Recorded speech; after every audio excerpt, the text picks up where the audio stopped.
Today's guest is Monique Richardson, a customer service expert, speaker, and author of 3 books, including They Serve Like We Lead, Managing Difficult Customer Behaviour, and World-Class Service. For more than 2 decades, she's worked with organisations across Australia, helping leaders create customer experiences people actually remember. What makes Monique's work interesting is she believes customer service is rarely just a frontline issue. It's often a reflection of leadership, culture, and how people inside the business feel themselves. Monique, welcome to the Evolution Partners podcast. Thank you so much, Brad. It's wonderful to be here with you today. It's good to have you, and I'm looking forward to our conversation. Why do leaders expect employees to care more about customers than the business cares about employees? It's a really interesting question. And one of the things that I think's really underpinned my work is really trying to get organizations to understand that if they can really have leaders that deeply take care of their people, that they will also then take care of the customer. So I think, what we see is a spectrum of different organizations. Like I was having a conversation literally with somebody yesterday that was talking about the difference of working with one organization where they do deeply care about their customer, and just that flip side of working with another organization that don't. But I think, to your point, we can't expect people to take care of their customers if the organizations are not taking care of their people, and particularly with that leadership. So, I feel that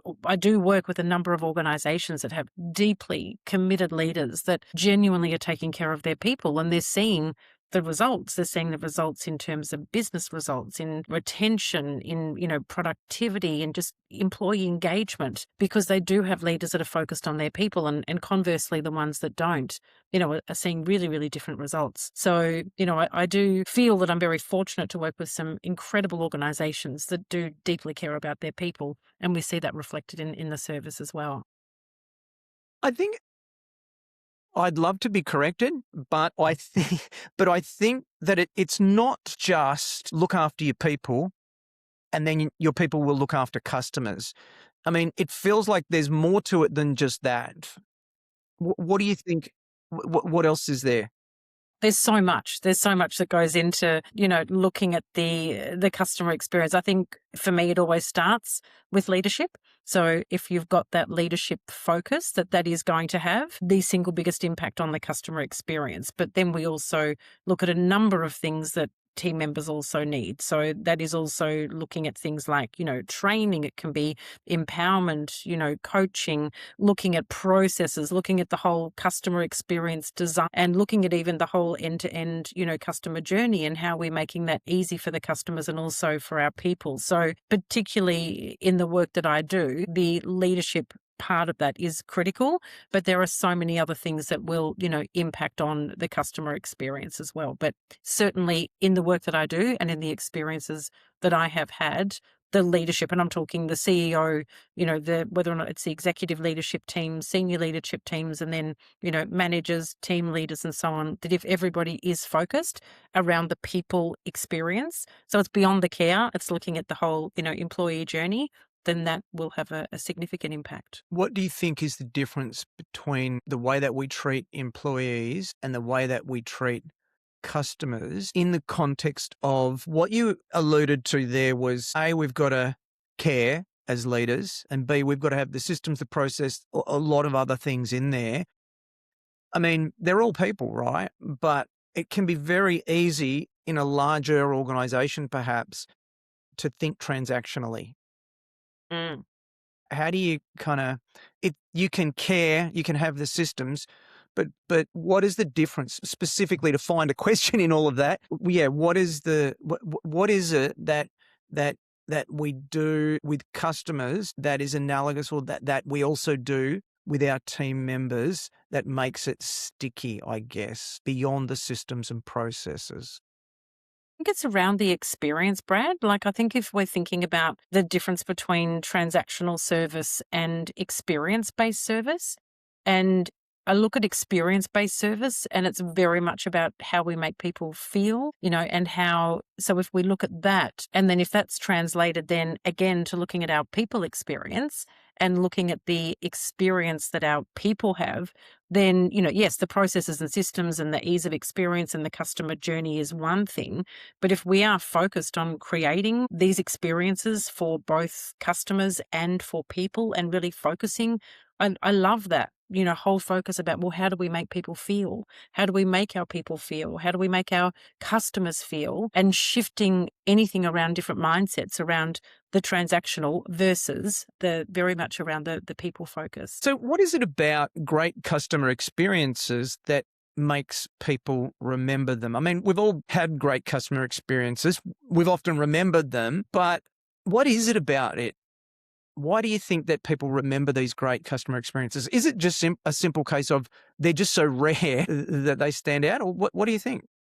Then it's been a really great customer experience. And what people often will remember is a really strong emotion of how they were, again, made to feel. So if I have like a really strong positive emotion, that's going to create, a memory that's something that people will often remember. And that's why they would consider it to be a great experience. Sometimes it may also be that people also think it's a great experience because it has been really easy. Like ease of experience is a really big thing. So we also know that, for some customers, they actually remember it because it was actually really simple and easy and it wasn't hard. And that made it a great experience for me as a customer. So it's interesting, isn't it? What makes us determine what's a great experience?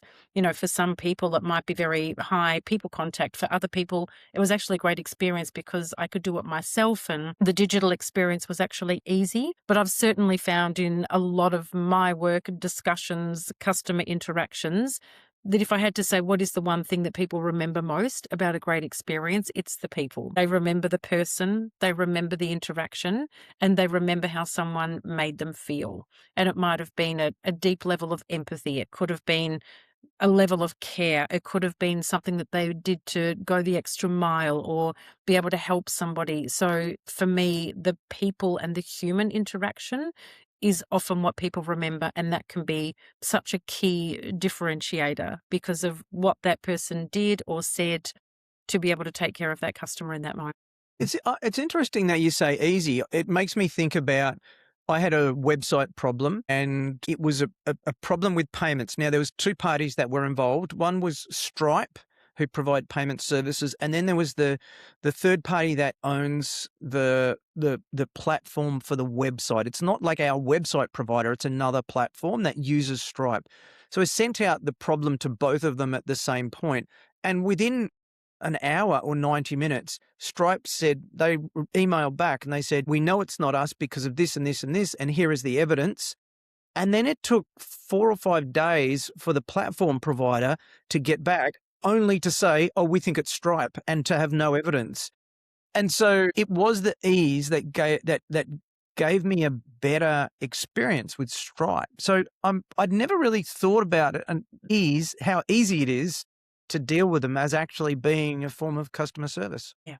So ease of experience, Brad, something I talk a lot about in my work. And when we think about, the ease of experience, I always talk about those 4 levels. So there's the, the cognitive effort. So how hard is it mentally for us to be able to do something? Then there's the physical effort. So if you've had to send multiple emails or a number of different contacts or so on, that's the physical effort. Then there's the time effort, which you just referred to. So now we're taking 4 to 5 days to get a response back, or in some cases longer. And then there's the emotional effort. So at the end of that interaction, where there is very high emotional effort, as in I've had to do lots of work to get this problem solved or fixed, what we see is much lower levels of customer satisfaction. And the easier the experience is, that is, often correlated in high levels of customer satisfaction. Because as customers, we just want things to be as simple and as easy and as painless as possible so we can get on to what we're doing. So,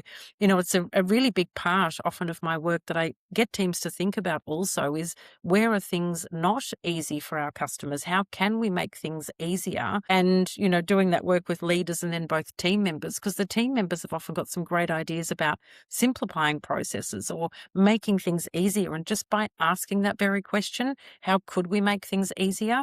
And again, that can be flipped to leadership. How can we make the experience easier for our people? As a leader, going and asking our teams, what can I do to make your day or your job easier? What a great question for leaders to actually ask their people. So, ease of experience, for me is an absolutely critical foundation of customer experience. I remember a Western Australian company called iiNet. They were a telco provider, an ISP providing internet services, the same as Optus and Telstra. And iiNet were sold, but back in the day, they had a focus on customer service and they measured what was called Net Promoter Score. And they had the highest Net Promoter Score of all internet service providers in the world. And it was, I'm going to guess, I'm going to get it slightly wrong. I think it was like 82 or something like that, which was very, very high. Mm. In their annual report, they said that for each point in Net Promoter Score that they increased, it connected to something like $1.3 million of bottom line profit. My question is, when Michael was interviewed, I saw him interviewed recently about this, Michael Malone, who was the founder, he said, we solved the problem of customer service by getting people who had, or only hiring people who had experience in hospitality, because that's where they were drawn to good customer service and they were trained in good customer service. If you don't have that luxury in a non-hospitality environment, how do you, as an expert in this field, advise leaders to get frontline people or people who interact with customers to become more customer focused? For me, that's really too about mindset and training. So, if you, depending on, or different people working in service or going into different roles might have different, backgrounds or experience, or maybe, I have a whole lot of different people, some experienced and some that maybe it might even be their first role in service. But being able to train a service mindset, a customer service mindset, being able to look at some of those principles of hospitality, and for that to be the cornerstone of the training, that is also really fundamental. So whatever we want the experience to be for our customers, how do we train our frontline people to then be able to deliver the experiences that we want? Then when we have leaders with the service leadership mindset that are also empowering their people, also being able to look at recognition and giving feedback and then coaching those behaviors, that's always where, for me, those experiences will start, is by being able to clearly articulate, what do we want that experience to be? What are our signature service standards? What is the way that we want to be able to show up for our customers? What mindset does that mean that we need to have? So once people have been given the training and they've been given the foundation of the standards and the really clear expectations, and that may include having that type of hospitality mindset. And that can be in whether it's around welcoming people. And, I think even that hospitality mindset of leaders, how do we want people to be treated on their first day when they arrived, treating them like an exceptionally important guest that's arriving at a, beautiful 5-star hotel, regardless of the industry and the sector, the mindset and the training and the expectation around what we want, then I think it makes the background, whilst obviously I come from a hospitality background, and I've always said, we've got to recruit people with service in our souls. And I think there's something about working in hospitality that you have that service in your soul. But then in any industry, if we provide the expectation and the training, we can create that mindset. This episode is brought to you by Evolution Partners, where we help leaders to confidently build enduring great companies using our proven, structured, strategic planning process that ensures you build and execute the right plan to build the business that you want and the life that you want. Check us out at evolutionpartners.com.au. And you can also check out our books, Made to Thrive, which is about the 5 roles of a CEO. Becoming a great CEO rather than just a good CEO in your business. Second is Onboarded, which is about hiring and onboarding great people, making sure that you give yourself the greatest chance for people to succeed in your organization. And then third is Bigger Isn't Better, Better is Better, which is about building a business that is better rather than bigger. It's not about building a little business. It's about building a business that compounds, a business that you can actually fall in love with again. There are some people who are much older than you and I, not young people like us. There are some people who claim it's a generational issue. The young people of today, they might say, are not interested in service. They don't want to work. They don't want to get in there. What's been your experience around that perspective that I suspect you may have experienced leaders saying? Yeah, look, I deal with I deal with so many different sectors and so many different industries and also age demographics. So I could be having somebody like as young as, in Queensland, I think it could be 13 or 14, all the way through to people that are in their 80s and everything in between. So when we look at, and I think if you are looking at sort of a younger generation, and I'm a mother of, 4 children of a number of different generations ranging from 14 to 26, and even with my own children, once again, some of these people that may have had these experiences may also, whether it's customers or leaders, be with maybe young people that also haven't been given the training. So if they haven't been given the training, if they haven't been given the expectation, I remember having one 16-year-old, we were talking about difficult customer behaviour and having difficult conversations. And she said, Monique, I just stand there with my hands by my side. I don't know what to do. I don't know what to say. And there's a perfect example of somebody being put in a role of trying to take care of the customer without the training. So, for me, it's regardless of what age that person is, and I have the great joy and privilege of working with literally 14 to 80 plus, that across all of those demographics, if we set people up for success and if we give them again, the mindset, the training, then the coaching, the recognition, the feedback, but if that isn't there, it's like just putting somebody out there and expecting them, to then be able to provide great experiences without being shown the way. So, training is foundational in that. In the first moments of a customer interaction, the interaction can drift or head towards either trust or transaction. What makes the difference, do you think? What is it that makes it head towards trust? Is it, and it's okay if you say, as I explained before, it's all of the little things, but what is it? I'm really interested. What is it in the actual interaction, do you think, that makes it drift towards either transaction or trust? One of the things I would say is when people are fully present and they're engaged, and then they start building rapport and they genuine interest in the customer in front of me, that's I think one of the foundations for trust.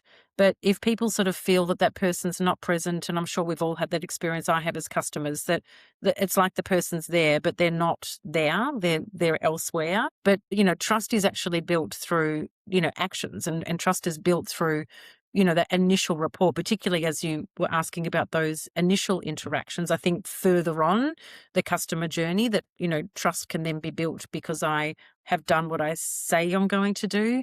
I've delivered on my promises. I said I was going to call you back. I call you back. That builds trust. I say I'm going to email, and then I email what it is that you needed. So that then builds trust. But in those initial moments, we don't often have a long time to build that trust. So that genuine being fully present, fully engaged with the customer, and then building that genuine connection and rapport through interest, through questions, is often what will build that initial trust. What's the reward for the employee when they provide good customer service? I was just talking about this with a team last night that I was doing some work with, that I think for anybody who's worked in service, we just know how good it feels. Like it's just that sense of internal satisfaction. There are customers that then are very grateful and, they're so appreciative and express that gratitude, be it through words or, sometimes even through, social media. Thank you. It could be sending in compliments all the way through to, I meet people where customers drop off gifts and presents and letters and cards. But I think, there's sort of those, more extrinsic things that can happen, but that intrinsic motivation to know that we've done a great job, that we feel good about what we're doing. But I think also the other reward is that when we deliver better experiences, that customers are genuinely across the board going to be easier to deal with. So we see less, sort of issues, less difficult behavior if people have had great experiences. So I think that's another reward, as well as the feeling good. It could be the feedback, it could be the recognition, that it's also about the interaction being easier, the customer often being, even more cooperative. It could be, just making it so much easier to do our job when we provide those better experiences. When there's a failure in customer service, there is one team I work with, and they call it customer-led opportunities. And I don't know who came up with that. My apology if I've misappropriated whoever came up with that phrase. But we all know customer service failures. How do the best businesses use those to become better? The failures are in a couple of different categories. So I think initially the best of the best will also focus on service recovery. So in that initial instance, if I'm looking at something that's happened that maybe should have never happened in the first place, or there's a genuine, complaint or issue, really focusing on that service recovery. So how can we turn that, dissatisfaction into satisfaction, and then also looking at something else? So if we just fix what should have never happened in the first place, customer perception is going to drop when something should have happened that should have never happened in the first place. And if we just fix it, it's only going back up to here. So then where is that opportunity to then be able to provide, something, perhaps above and beyond what would have, expected? Like when I had a car dealership sever my brakes as a customer, and, it ended up with this whole experience. They sent flowers. I had a replacement car. They were so wonderful. But what was also really important was, well, what happened? Why did this particular service mean that it was the brake valve that got severed? They left a tool on there. And that other part of it is the learning. So why did that happen? So I also think there is such a critical element is looking at it through the lens of continuous improvement. So why was there this service failure? How did it happen? Why did it happen? And what can we do to prevent it actually happening again? So it would have been one thing to have had the beautiful orchid and the letter and all of those things, but I wanted to know how and why. And as it turns out, just like if you have an operation, they count the tools at the end of the service, and they hadn't followed that process, which had then led to that incident. And then the team member obviously was coached, and that was how it was going to be rectified. But if we don't look at why we're getting these complaints and why we're getting these problems and issues, then it's just like having a hole in a bucket and, trying to just put something on it, and then it keeps happening again. The continuous improvement lens for any service failures is absolutely essential. Yeah. It's a great example, and it makes me think about, I took my car in and they were supposed to fix something. They introduced a new problem. I took it back. They promised me it was fixed. It wasn't fixed. And without going into the details, it's something that that is not uncommon. I imagine there's quite a lot of work out there for you, because there's a lot of poor customer service that is structurally built into a business. And what I drew from what you said there was someone didn't follow the process, and then there wasn't a catch to resolve that. I like the fact that they came back and made you happy at the end of it. I'm interested in the difference, to draw upon that, between empowering employees, because we're talking about following a process, and abandoning them. I think, as I've kind of prepared for this conversation, I've really thought about what happens when you train someone, they know what to do. I go back to your example of the customer service worker that was standing there and said, I didn't have any idea of what to do. And so that person was abandoned.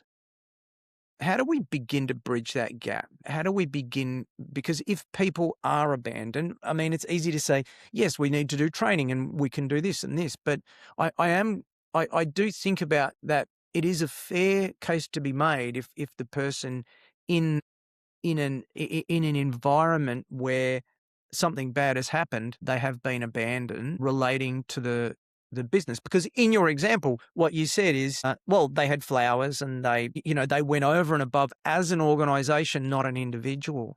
Mm-mm. So what happens when when we abandon frontline people in a service failure? This is where I'm just back to what we were talking about, if I can just pick up right on the empowerment, because I think that's really foundational again to exceptional service.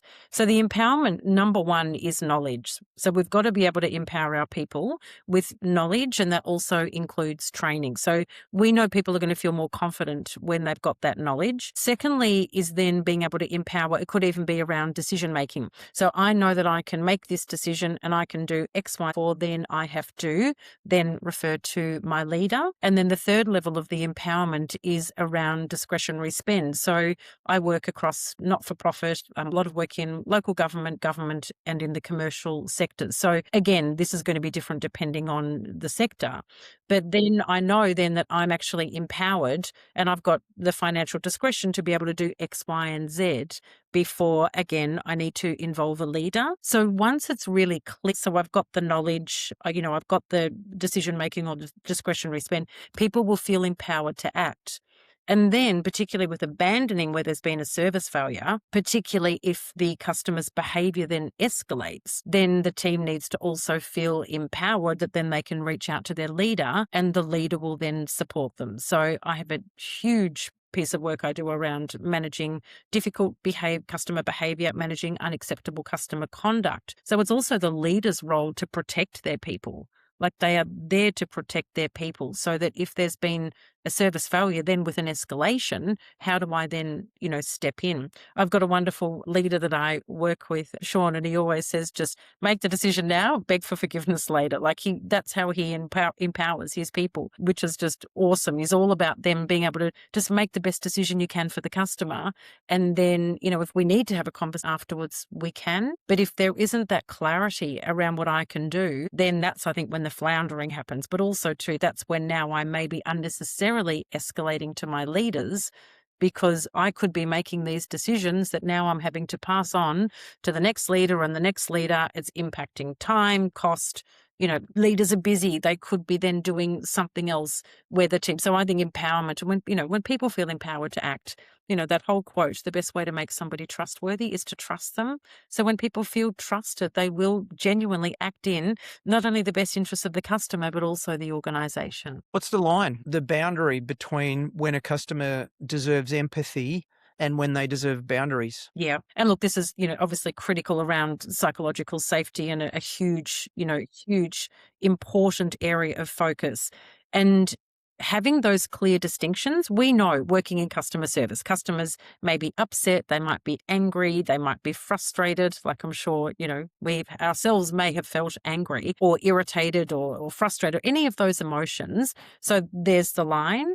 And when the line then becomes any verbal abuse, physical abuse, where there is, any threats, where there is any homophobia, transphobia, where there is any racism, personal insults, and so on.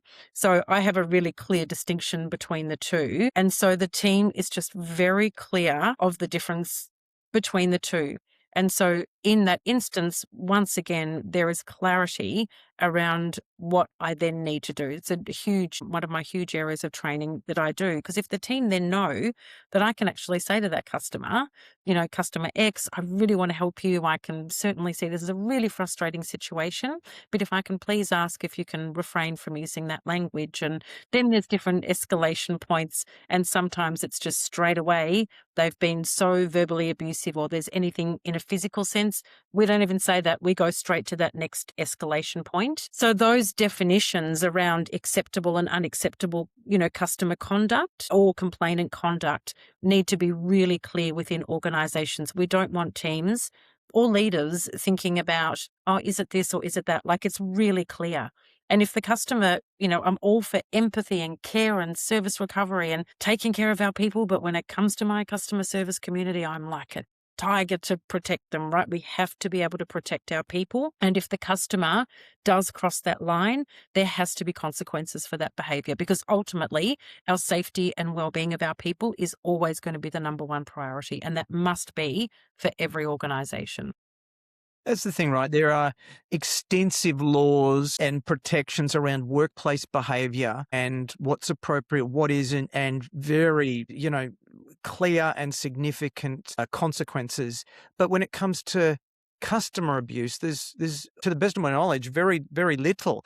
What happens when people feel like the business won't protect them from customers who are abusive or And this is where it is. It's written into, work health and safety legislation about that it is, the role of the employer to keep their people safe. What we've seen is that there's also been increasing penalties, particularly in a couple of states that are leading the way around, consequences, penalties around, customer abuse, because it's horrendous and it's rising. And statistically, we are seeing increases. So I am a huge advocate for, given that this is a work health and safety responsibility of every organisation, that also then comes down to the training. It also comes down to the policy, the awareness, the risk as well, the recording, the reporting. So there's a whole, again, process that has to be able to support this, because it is the absolute obligation. It's a safety obligation of every organisation to be able to protect their people. As I approach the last question, I really think about the difference between a great service organisation that you've observed and then an average business. So what is it that a great service organisation fully understands that the average business doesn't grasp? One of the things for me is the correlation between customer and employee experience. So that is one of the first things that you will see that great organizations, and I have a infinity model where it's connected. We just can't have one without the other. So organizations that understand that we need to focus on both our customer experience and our employee experience, that is one of the things that I truly see will differentiate the great or exceptional as well, from the average. The other thing is very much, though, around a culture of service where everybody within the organization knows that they have a responsibility to the customer. So that starts with leadership, CEO, all of the different, levels of leadership within an organization. Then anyone who is in a customer facing role, and then also the internal support services. So that could be financial, it could be people on culture, it could be, IT, whichever areas that the great organizations understand that, I love Tony Hsieh's, quote that customer service is an attitude, not a department. And they know that every single department and area within an organization is going to impact on the customer experience. And so the culture is built around that leadership-led, service leadership focus, but very much around we all have a responsibility and we all have a role to play in the customer experience. And the organizations that genuinely not just get that, but live it and breathe it and train it and coach it and so on, see the exceptional results. Thank you. What is a book that you would recommend for our audience? Something that's perhaps had an impact on you over time? Look, if I had to say the impact of a book that's had the single biggest impact on my life, it's actually Man's Search for Meaning by Viktor E. Frankl. And I read that book when I was, I think, around 21. And it is still a book that I recommend to everyone, any leader, just anyone. It had a profound influence on my life. And it's one of the teachings and the learnings that I still come back to. I agree. The same. It is a fantastic book. We will put that in the show notes, as well as where can people find you, which is my next question, funnily enough. Where can people find more about you and the work that you do? So my website is www.moniquerichardson.com.au, and also I am on LinkedIn. So they are the two places that I can be found. What haven't we covered off today that you'd hope to cover off? I just love that chat. I just could have kept on talking for ages, Brad. That was awesome. So no, I love that we were able to talk about culture. We were able to talk about service, the challenging behaviours, and even the last thing that we also talked about, the organisation-wide responsibility for the customer. So no, that was fabulous. That was great. Thank you, Monique. Thank you so much for sharing your wisdom today. I love the work that you do. It's my inherent belief that everybody serves someone, even the queen, the king, even the king, the queen has now obligated, she's passed the obligation on, but everyone serves someone, even the king. But some people just don't recognize it, and to do it well is to perhaps live a life of purpose and meaning if you can embrace it in the right way. So yeah, I love the work that you do. I love the way that you're protecting the people through one of your books in particular. And thank you again for your time today and sharing your wisdom with our audience. That's my pleasure. Thank you so much for having me, Brad. Well, I hope you enjoyed the episode as much as I did. If you'd be kind enough to leave a review for the podcast, that'd be really helpful to other like-minded entrepreneurs, and then we can grow our community. If you want to find out more about our guests, head over to evolutionpartners.com.au/podcast, where you can find show notes and other additional reading. Hope to see you back next week. Until then, keep thriving.